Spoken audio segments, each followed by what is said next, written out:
Estamos de volta com o programa Na Verdade e hoje recebendo o professor Rafael Tonon, conversando sobre como a igreja, ela realizou a construção da nossa sociedade, da sociedade ocidental, né? No primeiro bloco a gente já tratou que existe uma narrativa, uma tentativa de esconder tudo que a igreja fez de bom, né? E realmente colocando os pilares dessa sociedade de uma maneira intencional.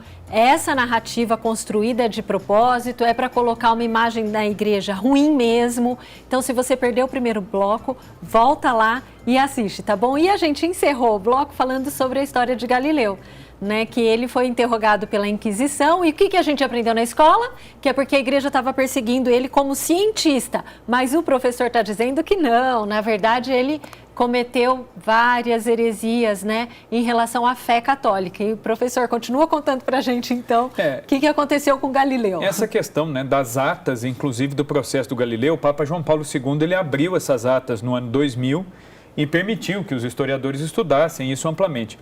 E o próprio processo da Inquisição, ele constata que o Galileu ele foi educado como católico, ele era mesmo um católico até devoto, né? Não era uma pessoa, não é um católico de estatística, ele ia à missa, ele se confessava, e ele deu algumas escorregadas ao dar opinião sobre teologia. Mas diante do Tribunal da Inquisição, aliás, esse é o objetivo do Tribunal da Inquisição. O Tribunal da Inquisição era um tribunal que dava amplo direito de defesa. E qual era o objetivo do Tribunal da Inquisição? Se constatado algum erro, ou em termos de fé, ou em termos até de desobediência civil, essa pessoa ela seria informada do erro, seria dado um tempo a ela para que ela se retratasse, ela poderia fazer uma penitência pública, inclusive ela poderia ser absolvida mediante essa penitência pública. É o caso de Galileu. Quando acabou sendo mostrado para ele os erros teológicos que ele cometeu, ele se retrata. E aí, de fato, houve ali uma confusão nessa questão científica, que parecia, não ficou claro, né?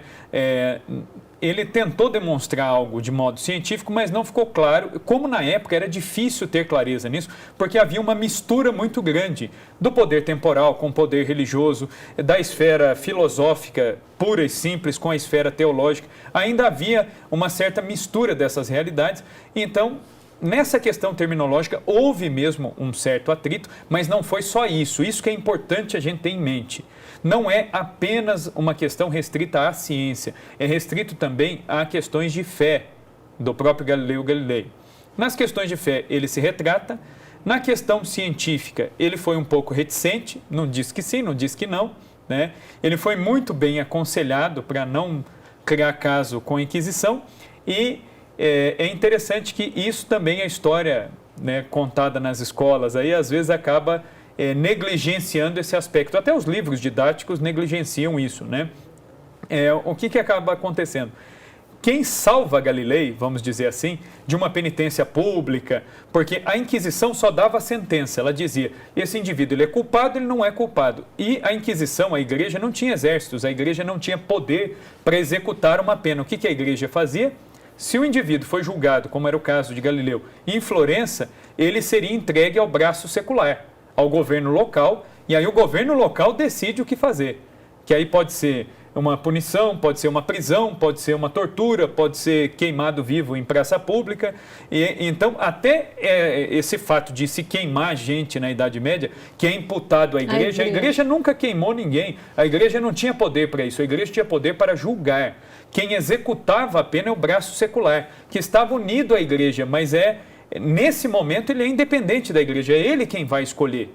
Por exemplo, na Itália, a Inquisição optava majoritariamente, na maioria dos casos, por penitências públicas ou por prisões. Na Espanha já se queimava logo de uma vez. Tanto é que o próprio Papa, durante a Idade Média, ele chegou a dizer para os reis católicos, né, da Espanha, olha, vocês têm que moderar um pouco. E aí o que os reis disseram? Se a gente fizer isso, o nosso povo vai querer a separação da Igreja de Espanha com a sede Roma. Porque é uma questão cultural. Tal. Então, isso é o braço secular que aplica. E aí é interessante que quando a pena foi para o braço secular, quem governava Florença? Os Médici, que eram amigos de Galileu. E quem é que vai fiar a penitência de Galileu? O cardeal Médici. É um cardeal da igreja que vai garantir que o Galileu ficaria em prisão domiciliar, mas na prática Galileu continuou fazendo os experimentos dele, continuou escrevendo, continuou ensinando, e ainda sob o patrocínio de um mecenas, né, muito rico, que era o cardeal Médici. Né? Então, isso não é contado. Então, a história ela é um pouco recortada. Né? Dependendo de como a gente recorta a história, aquilo que não é tão monstruoso assim pode se tornar. Né? Então, são recortes que se faz da história. E voltando ainda um pouco nessa questão de como esses assuntos, né, da relação da igreja com a ciência são tratados, é interessante o que aconteceu com o padre Lemaitre, né? Tem uma passagem até anedótica assim, né, da vida padre dele. Padre Lemaitre, né? É o do Big Bang. Do Big Bang. Ele foi convidado pelo Einstein para dar uma palestra, né, expondo a teoria dele, e a plateia era formada majoritariamente por cientistas que tinham lido a teoria, e o Lemaitre ele assinou, quando ele publicou a teoria, com um nome civil dele, não colocou que era padre. Quando ele chegou para apresentar, chegou de hábito, né, era jesuíta, e aí os cientistas ficaram, né, um pouco confusos com aquilo, falou, mas o cara que desenvolveu isso aí é um padre e tal, né? E ele fez lá a exposição, e ao fim da exposição, um dos cientistas fez uma piada com ele, né? Dizendo assim, falou, o senhor não tem vergonha de vir aqui e falar para nós cientistas, né? Tudo isso que o senhor falou, que está mais do que provado que isso é a verdade, e depois o senhor chega no domingo, lá na sua paróquia, e vai contar para as pessoas que Deus criou o mundo em 6 dias e descansou no 7º. Ele falou, não, eu não tenho vergonha não, porque lá na minha paróquia, eu digo quem criou o mundo. E aqui para vocês que são cientistas, eu digo como o mundo foi criado. Então há uma diferença entre o quem e o como. O quem depende da religião, o como cabe à ciência, né? Se Deus deu inteligência ao ser humano, vale para isso. E uma outra passagem interessante vai acontecer também com outro cientista, que é o Louis Pasteur. Né? A gente fala muito da pasteurização, leite pasteurizado, né? O Louis Pasteur foi um grande cientista do século XIX, e com ele aconteceu uma passagem interessante. Ele entrou num trem e apareceu um jovenzinho. Ele é católico, né? Católico e tal. E apareceu um jovem que entrou no trem, viu lá um senhor sentado, não suspeitava quem fosse. E esse jovem viu que esse senhor estava muito entretido ali, lendo um livro, e né, deu uma espiada ali para ver o que esse homem estava lendo, e não conseguiu ver direito, perguntou, falou, o que o senhor está lendo? Ele falou, estou lendo a Bíblia. E aí o jovenzinho começou, mas em pleno século XIX, com todo o conhecimento científico que nós temos, esse rapaz falou, olha, eu sou da Escola Politécnica de Ciências, né, de Paris, olha, eu vou dizer para o senhor que hoje em dia isso aí já não cabe mais. E deu ali uma palestra e falou, ficou umas 2 horas dissertando, e o Louis Pasteur atentamente ouvindo esse jovenzinho, né, e aí o Louis Pasteur precisava descer numa outra cidade, se despediu do rapaz, falou, olha, muito obrigado, viu, obrigado pelas suas instruções, uma hora você aparece lá no meu escritório para a gente conversar. Vou te dar um cartão, e deu o cartão. Era o Louis Pasteur, que era o diretor da Escola Politécnica, né? De onde o jovenzinho ali, que é o diretor da escola, cientista renomadíssimo, lia as Sagradas Escrituras e acreditava naquilo ali. E o jovenzinho que se achava, né, no alto da sua sabedoria ali, de 1º ano de faculdade, imaginava que poderia dar essa lição a Louis Pasteur. Né? É curioso que não é muito diferente do que nós encontramos hoje, infelizmente, né? Com os nossos estudantes, com os nossos universitários. Mas não é só, né, professor? Nós falamos bastante aqui da questão da ciência, mas a Igreja Católica, ela é, assim, a pioneira nessas obras de caridade, essa regra da hospitalidade beneditina, o cuidado com crianças abandonadas, com doentes, com órfãos. Como que isso foi se desenvolvendo ao longo do tempo? A igreja, assim, desde o início, se a gente olhar desde a era apostólica, né? Por que os diáconos surgem na igreja? Pela necessidade dos apóstolos de se dedicarem à pregação e à administração dos sacramentos, eles não podiam servir à mesa das viúvas e dos órfãos, e aí instituíram o diaconato. Então é interessante que já ali, na igreja primitiva, na primeira hora do cristianismo, a caridade ela já sobressai. Né? O próprio nome de Deus já é caridade, é amor. Né? É até o nome da encíclica, né, do Bento XVI, eu acho que das mais belas encíclicas que eu já li, Deus caritas est, né? Deus é caridade, Deus é amor. Né? Então, quer dizer, isso é uma marca, né, da igreja desde o início. Né? Eu, geralmente, quando vou conversar com qualquer pessoa que venha questionar alguma coisa dessa, às vezes até com os alunos na escola, né? Eu ensino história e ensino filosofia, então às vezes tenha algum questionamento, porque os alunos também acabam ficando muito com esses preconceitos. Eu digo para eles, e digo isso aqui até para vocês que nos acompanham, né? Quando vocês me ouvirem, ou ouvirem qualquer professor, né, afirmar, dizer qualquer coisa, duvidem e procurem por vocês mesmos. Mesmo eu que estou dizendo aqui o que a igreja fez, duvidem de mim. Será que é assim mesmo? Vá lá e estude, né, e veja se foi assim. Eu falei, então, o nosso grande problema hoje, né, eu acho que aí eu volto naquela questão filosófica, né, que é um problema filosófico.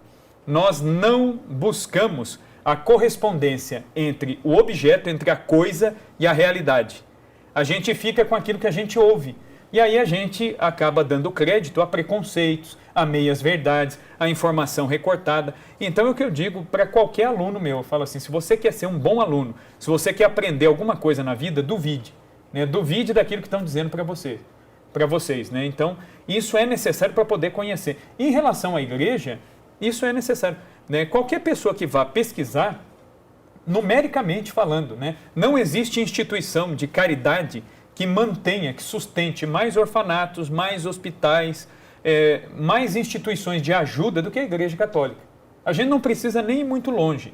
Se a gente pensar na maior obra não sustentada com dinheiro público, obra de saúde e de assistência social, no estado da Bahia, por exemplo, aqui no Brasil, a quem está ligada essa obra? A igreja, são as obras sociais da Irmã Dulce. Né, que a Irmã Dulce começou lá, né, com um grupo de doentes que ela recolheu no galinheiro do convento, né, em Salvador, na Bahia. Daquilo ali nasceram as obras sociais da Irmã Dulce. Hoje em dia, ela é a maior obra, né, um dos maiores hospitais, a maior quantidade de leitos oferecidos ali na Bahia é das obras sociais da Irmã Dulce. Né.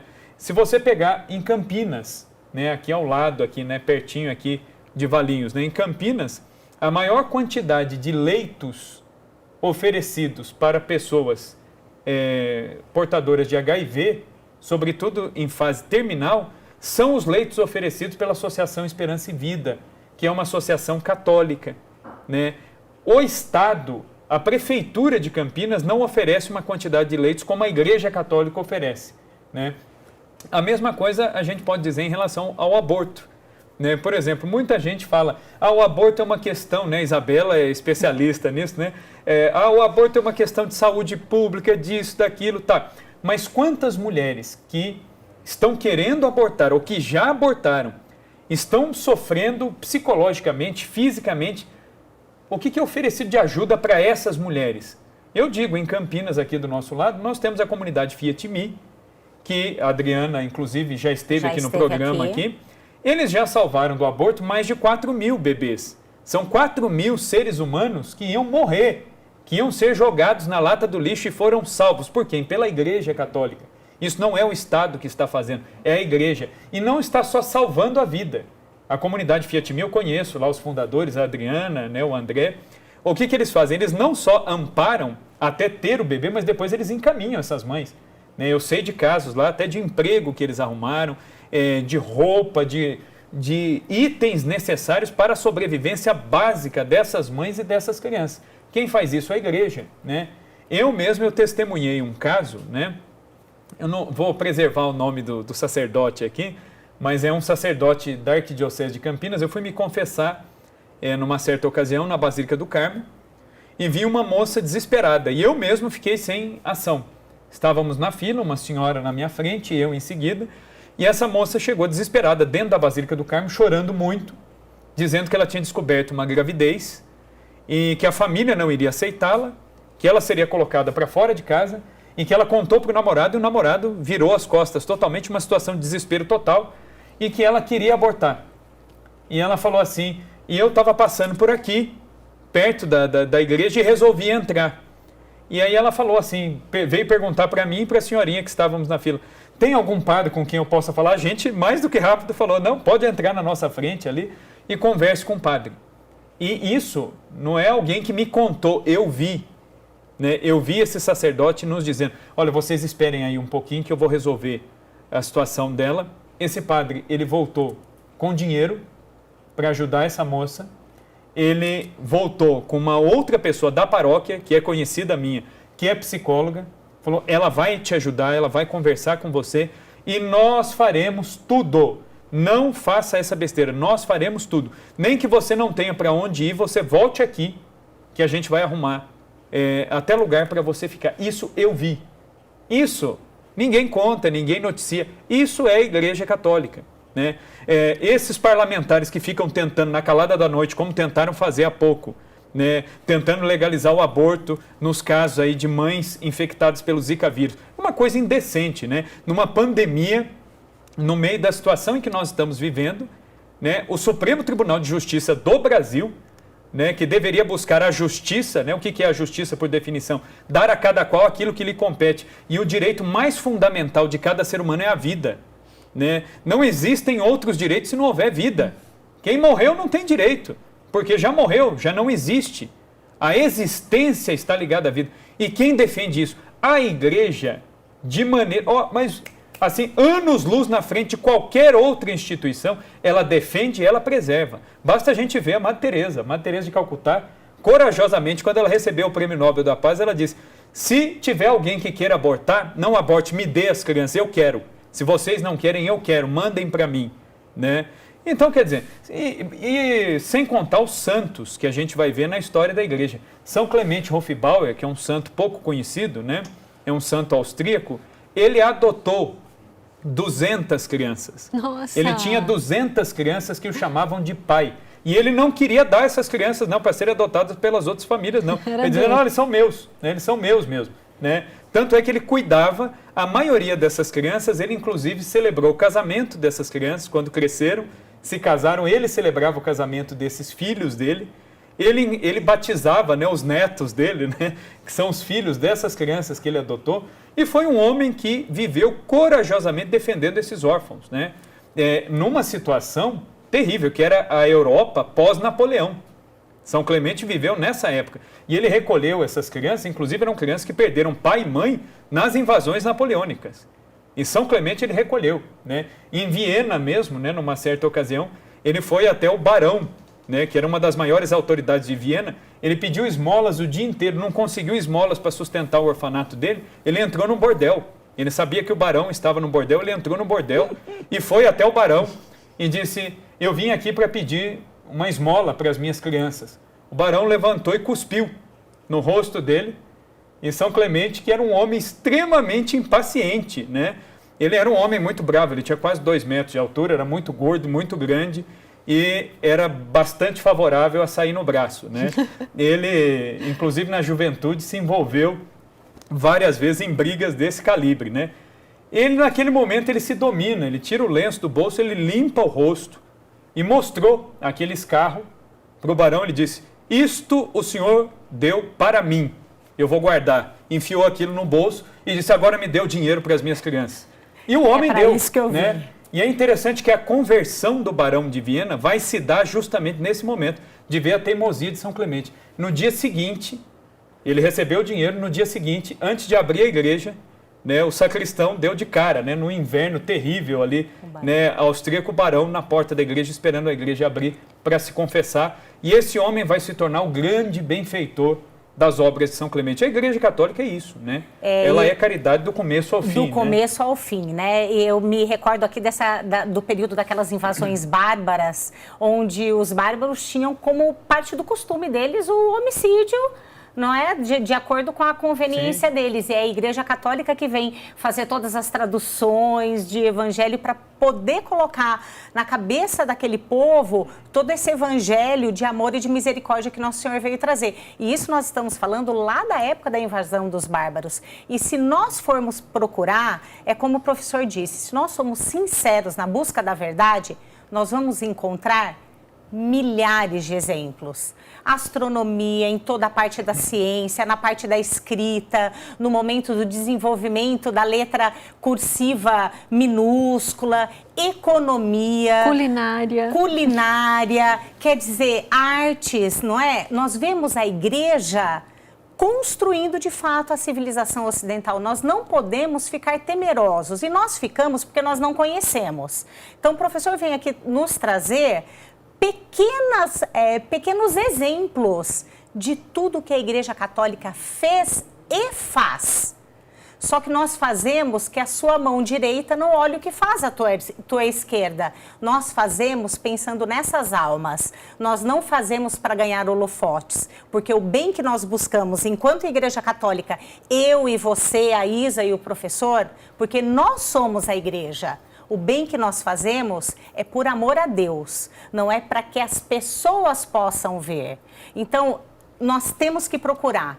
A nossa igreja é riquíssima de exemplos que nós temos que cada vez mais seguir. Nesse período de pandemia, quantos exemplos de santos nós temos que cuidaram em situações muito mais difíceis, colocando em risco a própria vida? Nós estamos vendo, inclusive, sacerdotes lá na Itália entregando a própria vida para o cuidado do outro. Isso é Igreja Católica, não é, professor? Queria que o senhor nos deixasse aí uma mensagenzinha para o final aí do programa, que passou tão rápido, né, Isa? É um assunto que a gente gosta tanto, porque a gente aprende, todas as vezes que o professor vem aqui, nós aprendemos tanto com ele. Que mensagem o senhor pode nos deixar? Bem breve, professor. Nós temos que pensar, né, sempre quando falamos da igreja, que exatamente o que você disse, né? Eu acho que o ponto é esse. Nós somos a igreja. Quem é a Igreja Católica? Você é a igreja, eu sou a igreja, Isabela é a igreja. E se nós vemos erros na igreja, isso não é uma coisa nova. Tem gente que se escandaliza. Ah, mas aquele padre, aquela freira, aquele agente de pastoral, olha a vida que ele leva, olha o que ele faz. Maus exemplos sempre existiram, né? Mas a gente tem que pensar, né, que isso não é novo. Jesus, entre os 12 apóstolos que ele escolheu, tinha um traidor, né? E Judas, nós temos que pensar, e isso é muito sério, né? Tem gente que fala, né, esses dias, né, no Instagram eu costumo responder algumas questões que mandam. Inclusive eu faço um convite a quem nos assiste, se quiser me seguir e mandar suas perguntas sobre esse tema, já que o programa é tão curto, podem me seguir lá, @Rafael com PH, RAPHAEL, .tonon, TONON, né? Me sigam lá que aí eu respondo as caixinhas todos os dias lá. Alguém me perguntou assim, quando começaram as traições, né, os maus exemplos na igreja? Começaram desde o início. Judas Iscariotes, ele recebeu o sacramento da ordem, ele era um bispo e ele traiu Jesus, entregou Jesus por 30 moedas, né?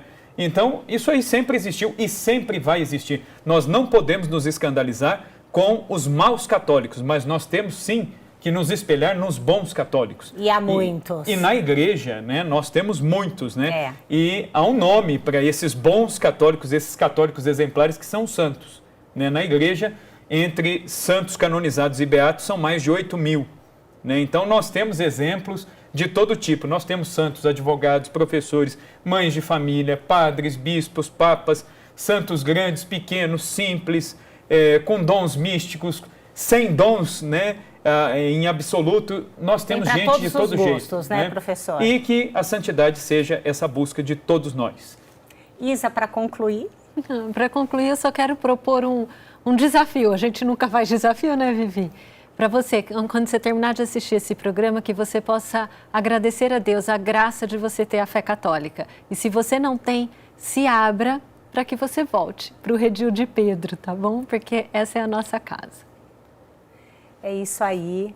Muito obrigada pela presença de vocês em mais esse episódio do programa Na Verdade. É um programa que, de repente, vale a pena nós assistirmos outras vezes para irmos sedimentando esse monte de conhecimento que o professor nos passou. www.rs21.com.br/naverdade pela internet e também no YouTube. Nós estamos com todos os episódios. Qualquer um que você perdeu, algum que você quiser assistir novamente, entra lá, deixa o seu comentário, nos acompanhe também nas redes sociais e até o próximo programa. Fiquem com Deus.